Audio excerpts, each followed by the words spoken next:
नमस्कार मित्रों, आज से करीब 9000 वर्ष पूर्व त्रेता युग में भगवान श्री राम का जन्म हुआ था, जो भगवान विष्णु के 7वें अवतार माने जाते हैं। लेकिन भगवान विष्णु के छठे अवतार का नाम भी राम ही था, किंतु जब भगवान शिव ने उन्हें अपना पशु शस्त्र प्रदान किया तो उनका नाम परशुराम हो गया। भगवान श्री राम के बारे में अक्सर प्रश्न उठाया जाता है कि दशरथ पुत्र भगवान राम एक मनुष्य थे, तो एक मनुष्य आखिर इस सृष्टि का कर्ता भगवान कैसे हो सकता है? और यदि भगवान राम का जन्म त्रेता युग में हुआ था, तो इससे पहले के युग सतयुग में भी ऋषि राम का नाम कैसे जपते थे? क्या सतयुग में भी कोई राम नाम के भगवान थे? भगवान श्री राम का जन्म त्रेता युग में हुआ था, तो फिर सृष्टि के आरंभ से ही श्री राम को सनातनी हिंदुओं का भगवान क्यों माना जाता है? क्या कोई मनुष्य सर्वव्यापी भगवान या ईश्वर हो सकता है? दशरथ पुत्र राम, परशुराम, बलराम, आत्मा रूपी राम, परमतत्व रूपी राम, आखिर कितने प्रकार के हैं राम? मीरा बहुत बड़ी कृष्ण भक्त थी, तो मीरा ने भी क्यों कहा कि पायो जी मैंने राम रतन धन पायो? उसे तो कहना चाहिए था कि पायो जी मैंने कृष्ण रतन धन पायो। आखिर मीरा ने भी राम का ही नाम क्यों लिया था? कौन है भगवान राम, जिन्हें अधिकतर लोग नहीं जानते हैं? आइए जानते हैं आज का इस महत्वपूर्ण कथा के माध्यम से भगवान श्री राम का वास्तविक स्वरूप क्या है। राम राम राम राम, हरे राम सीता राम, हरे राम राम राम, राम नाम सत्य है, मेरा राम करे वह सही, जैसे उद्गार एक हिंदू के मुख से आपको अक्सर सुनने को मिलेंगे। राम एक ऐसा पवित्र नाम और शब्द है जो हर एक सनातनी हिंदू की आत्मा से जुड़ा हुआ है और जिस पर आज अज्ञानता का आवरण पड़ गया है। अज्ञानता की मिट्टी चट गई है और जिसका लाभ कई वधर्मी और विरोधी लोग हिंदुओं की आस्था को विचलित करने के लिए उपयोग करते हैं। जब कोई व्यक्ति कहता है कि मैं राम को नहीं मानता और राम भगवान नहीं है, तो इसका अर्थ और वास्तविकता यह है कि वह अज्ञानता के बहुत गहरे अंधकार में जी रहा होता है। वह जानता ही नहीं कि ईश्वर कौन है। उसे लगता है कि ईश्वर का कोई एक खास स्वरूप है और उसी रूप के अलावा ईश्वर का कोई दूसरा स्वरूप हो ही नहीं सकता। और ऐसे ही मूर्ख, अज्ञानी और दुर्भाग्य लोग अक्सर हमें अपने जाल में फंसाने आ जाते हैं। और ऐसा ही हुआ।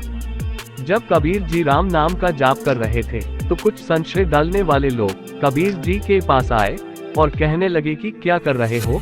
तो कबीर जी ने कहा कि राम का भजन कर रहा हूँ। उन लोगों ने कबीर जी से कहा, अच्छा ये बताओ कि तुम कौन से राम का भजन कर रहे हो? कबीर जी ने कहा, राम क्या बहुत सारे हैं। तो उन्होंने कहा कि लो, ये तो पता ही नहीं कि कौन से राम का भजन करते हैं और लग गए भजन करने। इन्हें ये भी पता नहीं कि राम कितने प्रकार के होते हैं, तो भजन करने का क्या फायदा? अब वे विचलित करने वाले लोग कहकर तो चले गए, लेकिन अब कबीर जी सोचने लगे कि मुझे तो पता ही नहीं, मुझे पता है कि एक ही राम है। ये कैसा संशय मेरे मन में डालकर पूछते हैं, कौन से राम का भजन करते हो? और साथ में एक दोहा भी सुना गए कि एक राम दशरथ का बेटा, एक राम घट घट में लेटा, एक राम का सकल पसारा और एक राम सभी से न्यारा। और इनमें से कौन सा राम तुम्हारा? हमें तो पता ही नहीं था। हम तो एक ही राम को जानते थे, जहाँ लोग मन में संशय डाल दिया। पर गुरुजी ने कहा था कि कोई संशय हो तो निवारण कर लेना। तो कबीर जी ने सोचा कि गुरुजी के पास जाकर ही निवारण करता हूँ। तो कबीर जी पहुँचे गुरुजी के पास, गुरुजी को प्रणाम किया। गुरुजी बोले, आओ क्या बात है? तो कहा कि गुरुजी, एक अजीब सा संशय मन को विचलित कर रहा है। कुछ लोग मेरे पास आए थे, मुझे राम का भजन करते देख कहने लगे कि कौन से राम का भजन कर रहे हो? तो मैंने कहा कि मैं तो एक राम को ही जानता हूँ, क्या बहुत सारे राम होते हैं?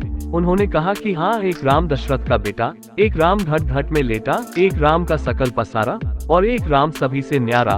बताओ, इनमें से कौन से राम का भजन कर रहे हो और इनमें से कौन से राम तुम्हारे हैं? कबीर जी की बात सुन गुरुजी मुस्कुराए और खूब हंसे और हंसकर कबीर जी से कहने लगे कि बेटा, ऐसी बात करने वाले तुम्हारे पास एक बार नहीं जीवन भर आएंगे। ऐसे लोगों का काम ही होता है तुम्हें विचलित करना और सही रास्ते से भटकाना। अब तुम्हें सजग रहना होगा। देखो, ये सृष्टि विविध नहीं है। जिसकी आंख पर जैसा चश्मा चढ़ा होता है, उनको ईश्वर वैसे ही दिखाई देते हैं। कोई परमात्मा को ब्रह्म कहता है, तो कोई ईश्वर कहता है, कोई भगवान कहता है, लेकिन अलग अलग नाम से वह परमात्मा अलग अलग नहीं हो जाता। बेटा, जो राम दशरथ का बेटा है, वही राम घट घट में भी लेटा है। जिस राम का सकल पसारा है, वही राम सभी से न्यारी भी है। और इस दोहे में एक बात है कि एक राम दशरथ का बेटा, एक राम घट घट में लेटा, एक राम का सकल पसारा और एक राम सभी से न्यारा। पर इसी में एक राम चारों पंक्तियों में है। तो बेटा, इस पंक्ति का अर्थ है, बोले वही राम दशरथ का बेटा, वही राम घट घट में लेटा, उसी राम का सकल पसारा, वही राम है सभी से न्यारे। जब वही राम सब जीवों के भीतर विराजमान रहते हैं, तो सबके घर में लेटे हुए सर्वव्यापक राम है। जब वही राम इस सृष्टि को रखते हैं तो ये सब पसारा उन्हीं का है। लेकिन सृष्टि की रचना करने के बाद भी वे इस सृष्टि में फंसते नहीं है, इसलिए वह सबसे न्यारी भी है। लेकिन जब भक्त रोकर उनको पुकारता है और जब मनुष्य प्रार्थना निवेदन करते हैं, तो वही निराकार राम साकार रूप धारण कर दशरथ जी के घर प्रकट हो जाते हैं। तो इन चारों में कोई भेद नहीं है बेटा, ये चारों एक ही है। अब कबीर जी को सब कुछ समझ में आ गया था। उन्होंने कहा कि गुरुजी आपने बहुत कृपा करी, अब इस विषय में मेरा कभी संशय नहीं होगा। कबीर जी वापस आकर फिर से राम का भजन करने लगे। तो फिर वह तार्किक लोग आए, उन्होंने देखा कि कबीर जी अभी भी राम की माला जप रहे थे। सोचने लगे कि कबीर जी के मन में संशय डाल गए थे और अब तक तो उनकी माला छूट जानी चाहिए थी, लेकिन अभी तक की माला छूटी क्यों नहीं। उन्होंने सोचा कि थोड़ा ज्यादा जोर लगाना पड़ेगा।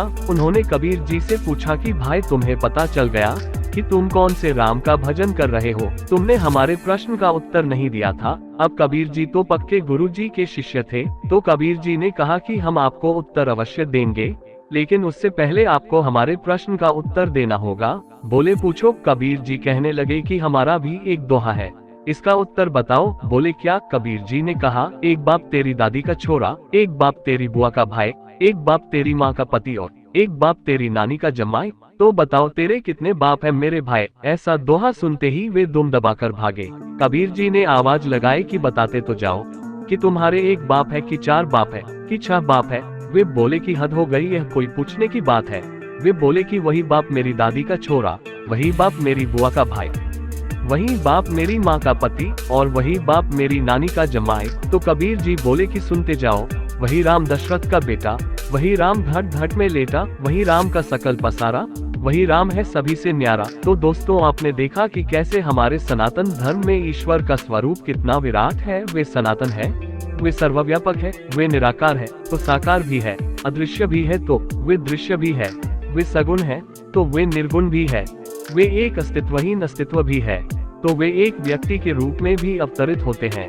और जब ये बात अज्ञानी लोग समझ नहीं पाते हैं तो वे लोग प्रश्न करते हैं कि आपके तो इतने सारे भगवान हैं, इनमें से बड़ा कौन है? जहाँ भगवान तो मनुष्य थे, तो वहाँ भगवान कैसे हो सकते हैं? सिर्फ बड़े हैं, विष्णु बड़े हैं या ब्रह्मा बड़े हैं? उनके लिए ये समझ पाना मुश्किल है कि राम कृष्ण शिव विष्णु ब्रह्मा सभी एक ही परम तत्व के स्वरूप है। और जब मीरा को भी उनके गुरु ने यह बात समझाई कि कृष्ण राम और ईश्वर के जितने भी स्वरूप है वे सभी एक ही परमेश्वर के स्वरूप है, सिर्फ उनके नाम रूप और गुण अलग अलग है। तो मीरा ने भी कहा कि पायो जी मैंने राम रतन धन पायो, वस्तु अमोलक दी मेरे सतगुरु कर कृपा अपना। युग त्रेता युग में श्री राम के जन्म से पहले भी लोग उस परमेश्वर के लिए राम शब्द का ही प्रयोग करते थे।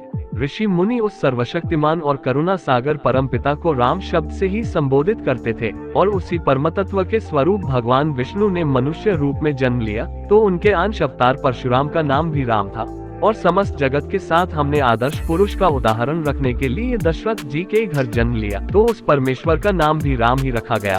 अब जब नई पीढ़ी के लोग दशरथ जी के पुत्र भगवान श्री राम को एक व्यक्ति के रूप में देखते हैं, तो उनके मन में संशय पैदा होता है, राम एक व्यक्ति है तो वह भगवान कैसे हो सकते हैं? जब उन्हें ज्ञान होता है कि साक्षात उस सर्वव्यापक परमेश्वर रूपी राम ने एक व्यक्ति के रूप में जन्म लिया है, तो उनका सारा संशय दूर हो जाता है। तो मित्रों, अब जब भी आप भगवान श्री राम के बारे में सोचो या उनके दर्शन करने जाओ, तो आपके मन में यह अवश्य होना चाहिए कि यह वही परमेश्वर राम है जिन्होंने आकार धारण कर हमें कृतार्थ किया है, हम मनुष्यों पर बड़ी कृपा की है। आप साकार को मानते हैं तो भी आपके भगवान राम है, आप निराकार को मानते हैं तो भी आपके भगवान राम है, आप साकार और निराकार को छोड़कर उस अस्तित्वहीन अस्तित्व को मानते हैं तो भी आपके भगवान राम है। तो दोस्तों, आप किसे मानते हैं? कमेंट अपना राय अवश्य लिखें। और हाँ, अगर आप इस चैनल पर नए हैं तो आप इस चैनल को सब्सक्राइब कर लें, क्योंकि यहाँ हर रोज ऐसे ही रोचक जानकारी लेके आते रहते हैं। तो मिलते हैं अगले वीडियो में, तब तक के लिए जय श्री राम।